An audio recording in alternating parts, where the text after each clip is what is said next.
domination-soumission sexuelle est l'un des 3 aspects du BDSM.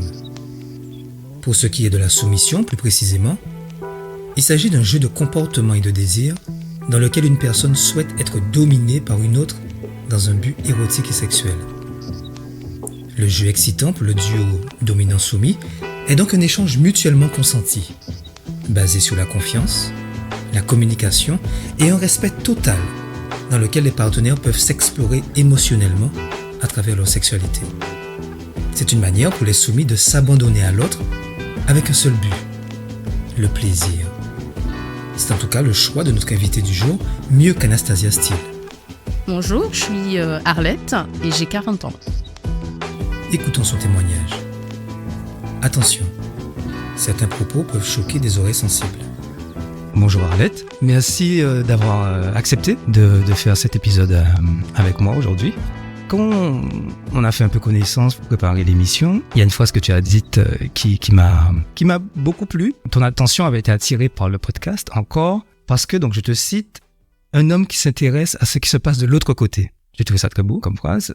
Et ce que je voulais savoir, c'est en fait, est-ce que les hommes que tu as croisés dans ta vie, est-ce qu'ils ont toujours su s'intéresser à toi et à tes désirs? Pas forcément. C'est vraiment très aléatoire. Autant t'as des hommes, j'ai eu l'impression que c'était dans l'introduction, le truc de base, allez, on fait genre. Et il y en a d'autres vraiment qui étaient vraiment intéressés de savoir qui je suis, de savoir mon évolution, mais vraiment, voilà, dans le sens, je suis concernée, j'ai envie d'en savoir un peu plus. Après, c'est vrai que tout dépend du contexte. Tout dépend du contexte dans lequel ces rencontres ont eu lieu et si les relations ont été suivies ou pas. Tu t'es mariée, je crois que tu avais environ 22 ans. Quelle était la place de la sexualité dans ton couple? Dans mon couple, on était quand même assez complices, même. On a découvert quand même beaucoup de choses ensemble. Même, je te dirais, je regardais des films porno avec mon mari. On en discutait. Bon, après, voilà, on échangeait dessus, même justement de savoir, ok, t'as apprécié, t'as pas apprécié, qu'est-ce que t'as envie d'essayer. On faisait pas des choses extraordinaires, mais voilà, on essayait autant que possible d'être à l'écoute l'un de l'autre. Vous êtes divorcés désormais. Tu peux dire que globalement, tu étais épanoui sexuellement? Oui, tout à fait, j'étais épanouie sexuellement. Et je veux dire, j'étais pas, je veux dire, l'idée de me dire, allez, tiens, je vais voir ailleurs, j'ai envie de faire des choses avec d'autres personnes, ou non, pas du tout, ça me convenait, je veux dire, que la relation, je veux dire, on faisait pas des choses abracadabresques, mais on vivait bien notre sexualité et on échangeait. Quand Arlette devient une femme divorcée, qu'est-ce qui change dans ta vie sexuelle ou en tout cas ta vision des choses? Comment ça se passe lorsqu'on a été une femme mariée, fidèle pendant longtemps, je crois, plus de 10 ans? C'est quoi le déclic? Je pense que c'est un concours de circonstances et de rencontres. Parce que foncièrement, j'ai pas eu l'impression de m'être changée, d'avoir, littéralement changé de casquette.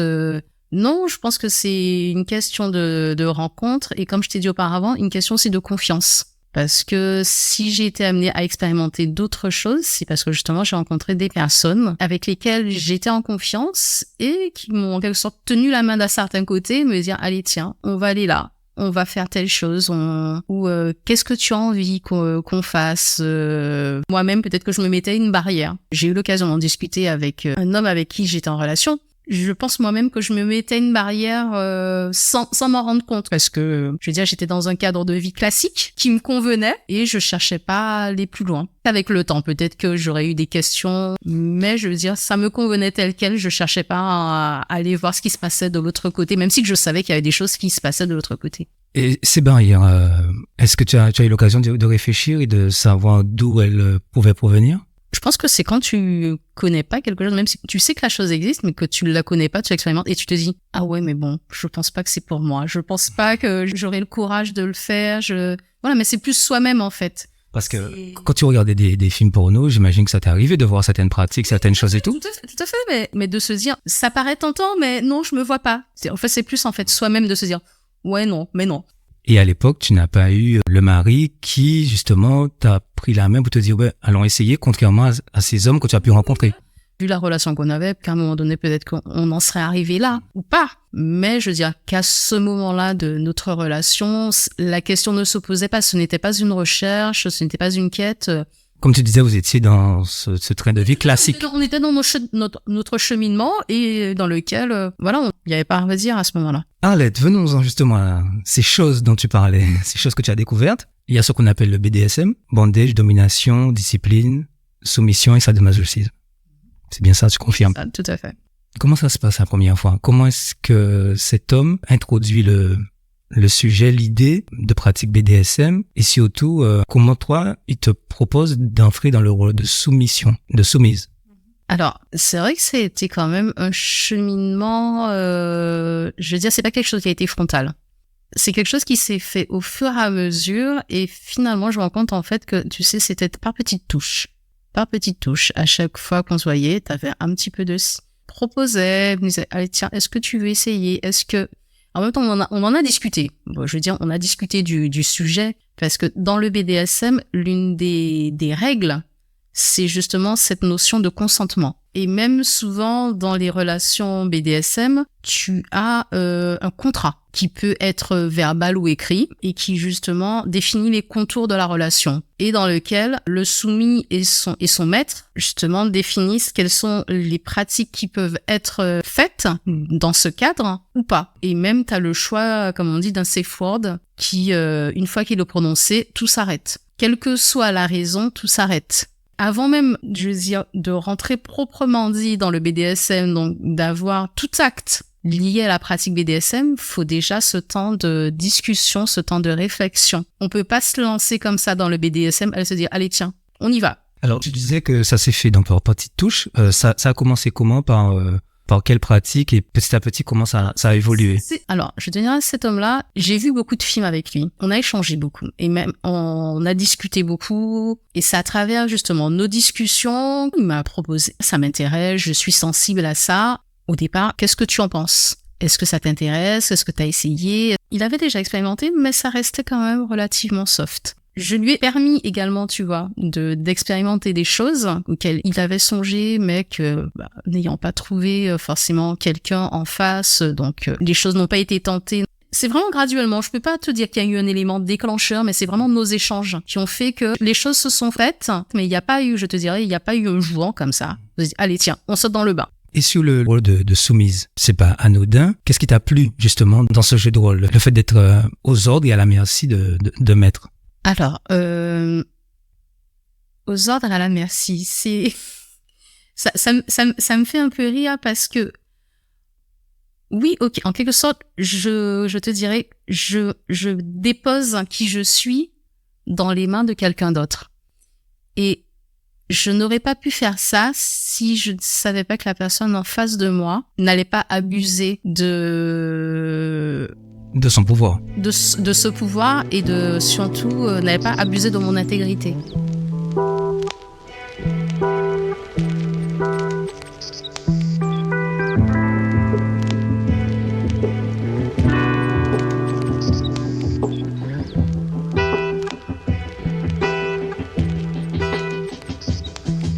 Qu'est-ce que tu trouves excitant dans le fait d'abandonner tout contrôle, de le lâcher prise et de confier ça à quelqu'un en qui tu as confiance, bien sûr? Mais je sais, dans la vie de tous les jours, on est dans un contrôle permanent parce qu'on vit dans une société, parce qu'il y a des codes, même si on peut être libre penseur, mais on doit vivre en interaction avec d'autres personnes. Et par certains côtés, on ne peut pas faire tout ce qu'on veut comme on veut au moment où on veut. On doit échanger avec nos semblables. Si on veut faire ce qu'on veut, on achète une île déserte et on fonde sa république et il n'y a pas de souci.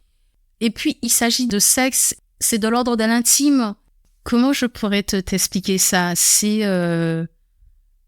Mais ça te fait quoi? De m'abandonner sexuellement, je te dirais, je me laisse aller, je me laisse voguer. C'est une facette de moi que tout le monde ne connaît pas.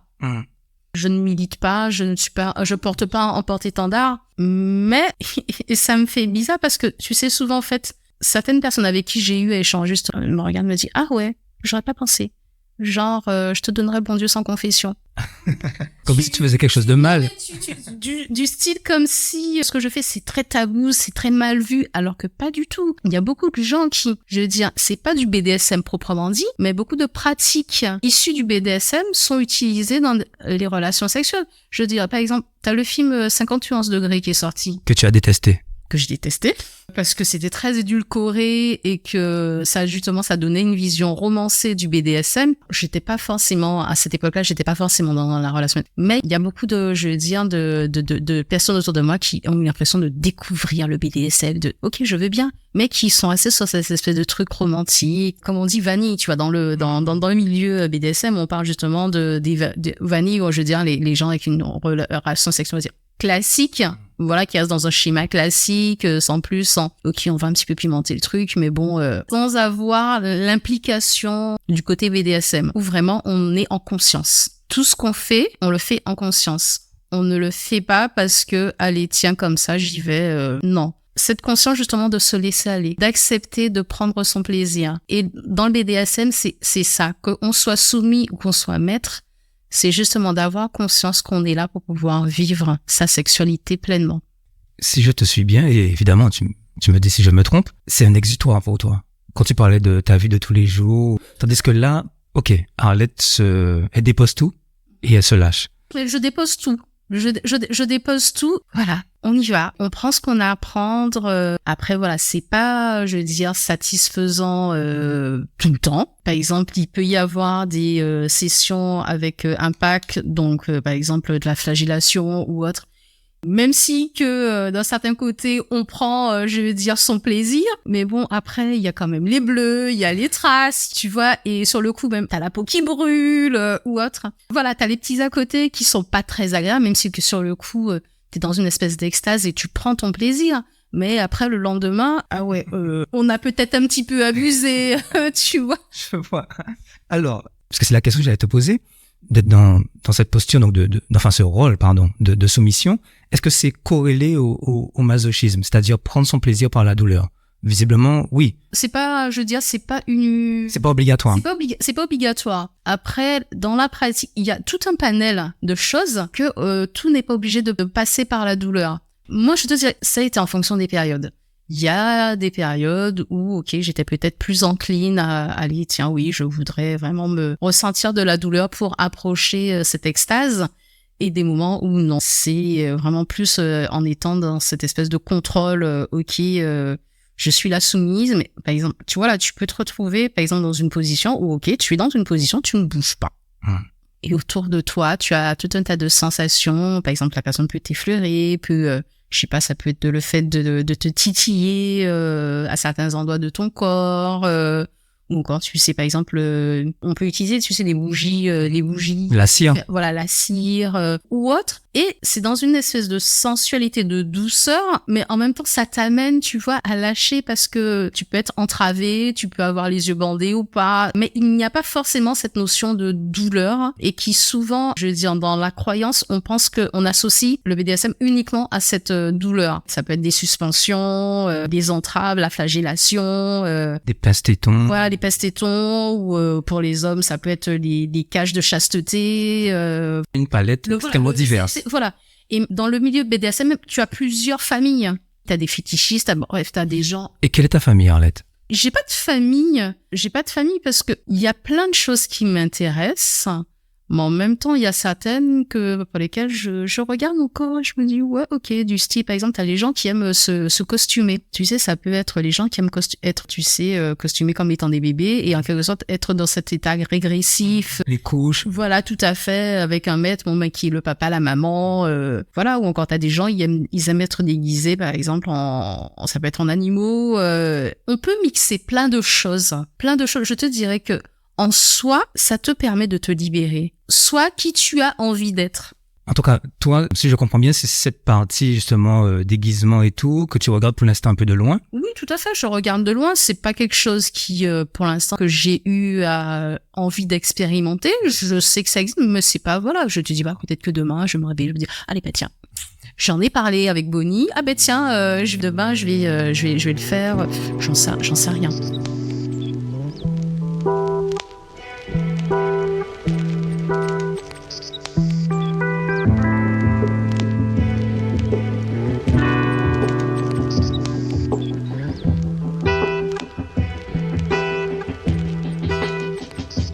Lors de ces sessions, quel vocabulaire est-ce que tu utilises? Comment est-ce qu'il t'appelle et comment est-ce que toi tu l'appelles? Alors, c'est très régenté. On a un code du style, il y a une position de départ dans laquelle, je veux dire, je suis pas assise là simplement. Non, il y a une position de départ dans laquelle je dois être généralement à genoux. Ça peut être les yeux bandés ou pas, donc les yeux fermés, avec un positionnement des mains dans le dos, un port de tête à avoir pour planter le truc. Ok, ça commence. Aussi, en face de moi, cette personne avec son langage change, son intonation change. C'est plus la personne que je peux côtoyer au quotidien. Non, dans ce moment-là, le déclic se fait, on passe à autre chose. C'est comme si on revêtait, tu sais, un peu comme Superman, tu sais, on revêt la cape. Okay. Ou encore, voilà, les super-héros, voilà, on revêt notre déguisement et c'est bon. Tu l'appelles maître et t'appelles soumise ou esclave? Non, pas du tout. On n'a pas... Quand tu t'adresses à lui, c'est monsieur, c'est... J'ai même pas de terme, c'est oui, non. Alors, lui, il y a un terme, oui, qu'il aime utiliser en s'adressant. Non, alors c'est plutôt une question qu'il me pose et auquel je réponds, de savoir en quelque sorte qui je suis. Et à cette question-là, je réponds, généralement, je suis une chienne. C'est l'état dans lequel je suis à ce moment-là. Je suis consciente de ma sexualité et j'accepte cette part d'ombre, qui n'est pas une part d'ombre. Mais je veux dire que dans la vie de tous les jours, notre société ne me permet pas... Et comment ça se passe au niveau de l'atmosphère et du décor? C'est dans une salle spéciale, il y a des bougies. Et est-ce que c'est toi qui participes à l'établissement de ce décor ou alors quand tu arrives, tout est déjà en place, tout est scénarisé et toi, tu dois juste exécuter? C'est chez lui. Et il n'y a pas, je veux dire, il n'a pas de donjon. Comme ça peut, par exemple, dans 50 nuances degrés, il a un donjon avec tout. Après, c'est une question de moyens. Avec, voilà, tout, oui, c'est une question de moyens. Après, il y a des gens qui arrivent, tu sais, avec, tu sais, une petite armoire, ou ça peut être une mallette. Voilà, c'est en fonction, je veux dire, des possibilités et de la configuration, voilà, des lieux.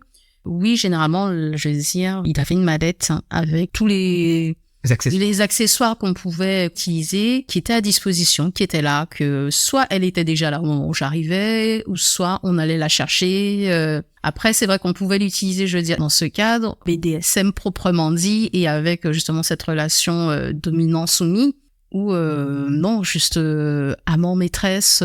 Est-ce que tu es au courant à l'avance de la séance BDSM? Donc, tu te prépares psychologiquement ou alors, en fait, vous voyez? Pas forcément. On a eu l'occasion de se dire, allez, tiens, on va se faire une séance. Et finalement, ça se passe pas du tout. Chemin faisant, soit les choses se font, soit ça se fait pas. Mais je veux dire, si ça se fait pas, il y a pas de frustration de ma part ou de la scène. En tout cas, j'ai pas eu un ressenti de, ok, le truc s'est pas passé comme on le pensait au départ et merde. Donc, c'est vraiment, Arlette, un état d'esprit du moment. Oui, tout à fait. C'est vraiment et autant parfois ça peut durer peut-être juste 5 minutes et d'autres moments où ça a été plus long. Mais c'est concours de circonstances. C'est au moment T.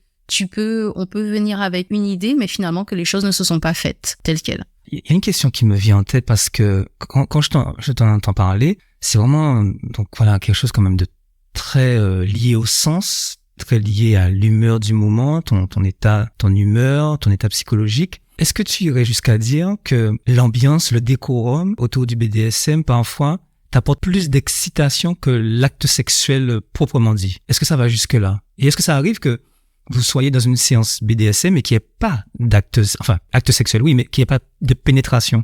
Il n'est pas forcé d'avoir pénétration. De toute façon, même dans toute relation sexuelle, même une relation sexuelle classique, il n'est pas obligé d'avoir un acte pénétratif. Tout à fait. Mais ce que je voulais te demander, c'est est-ce que l'ambiance, cette atmosphère de BDSM, est-ce que parfois ça te suffit pas même à atteindre le plaisir, au-delà même du sexe? Si. En fait, je veux dire, sans qu'il y ait pénétration ou vraiment, je veux dire, d'actes véritablement sexuels, tu peux avoir une extase. Par exemple, le fait d'être ligoté, ça peut suffire. Mais tout à fait. Ça peut, voilà, comme tu dis, c'est un concours c'est l'ambiance, c'est un tout. Et autant ça peut se passer comme ça une fois. Si on en revient une deuxième fois dans plus ou moins dans le même schéma, t'auras pas forcément le même ressenti, ça vous arrive d'avoir des rapports plus classiques. Est-ce que c'est tout aussi jouissif, le fait de connaître une telle extase dans les sessions de BDSM, parce que j'ai l'impression que comme c'est très intense, de revenir à un sexe plus classique, c'est pas ennuyeux? C'est différent. Non, pas ennuyeux, c'est différent. Et même, tu veux pas comparer, tu sais, c'est du style comme si je te disais, est-ce que tu peux comparer toutes les partenaires avec qui t'as été? Non. Tu vois, c'est quelque chose de dire, ok, tu sais qu'il y a des différences, mais de te dire, ok, tu fais un tableau, tu dis, ok, celle-là, on lui met 2 points, celle-là, on lui met 3 points pour telle et telle chose. Non, je veux dire, franchement, c'est vraiment avoir un comportement je m'excuse, de chien. mais là, c'est vraiment dans le cas minable, tu sais, le truc le plus abject, non. Non, c'est différent. Je veux dire, les circonstances sont différentes. Tu partages toujours, je veux dire, tu donnes de toi et tu reçois de l'autre, vice-versa. Mais ce sont des approches qui sont différentes, mais pour lesquelles tu reçois tout autant, tu donnes tout autant. Je veux dire, le sexe peut se vivre d'une multitude de façons.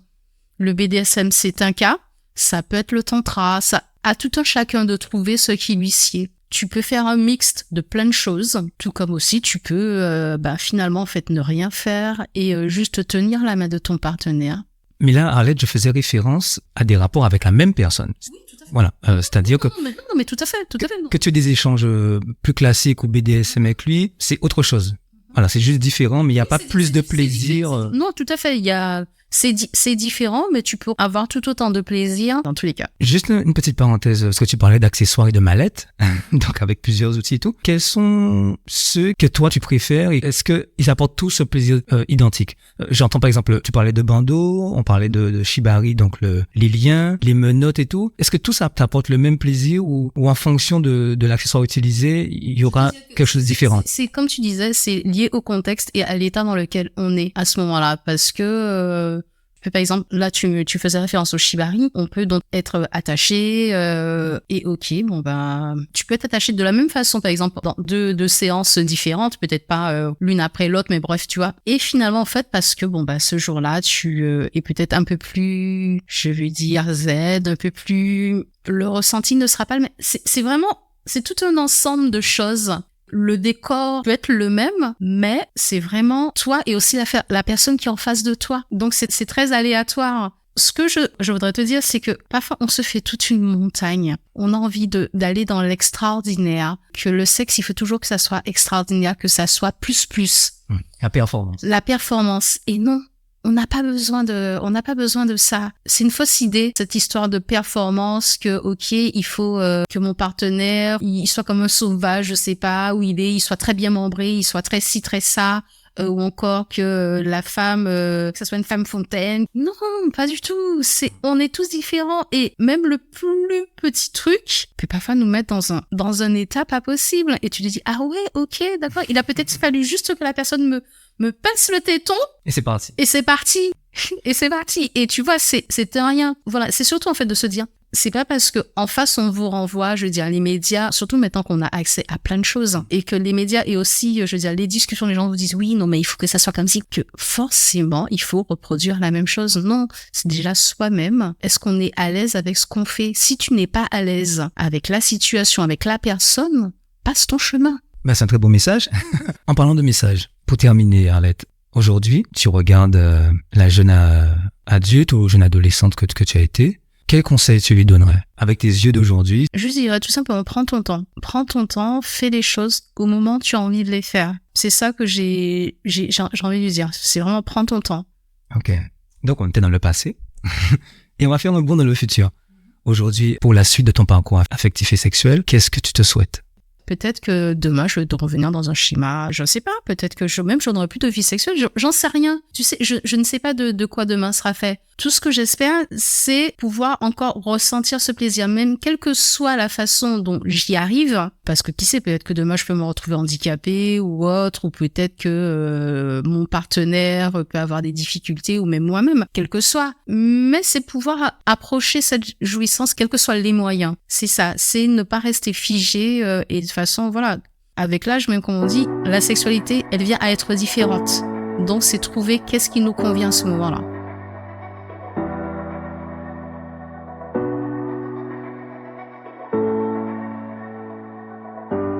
Boni. Déjà, merci à toi de m'avoir permis d'échanger. Comme on dit, la parole est libératrice.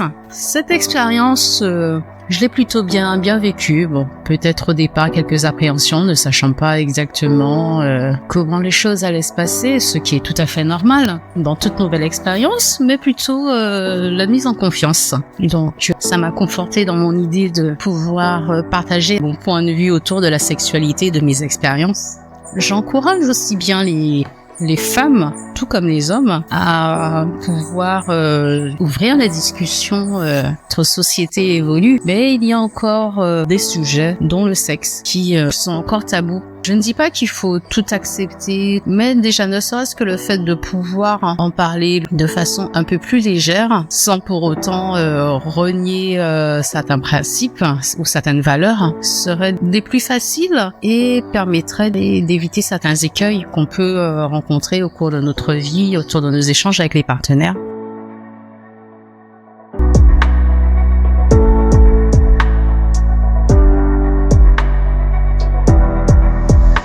C'était encore saison 3, épisode 5, avec Arlette.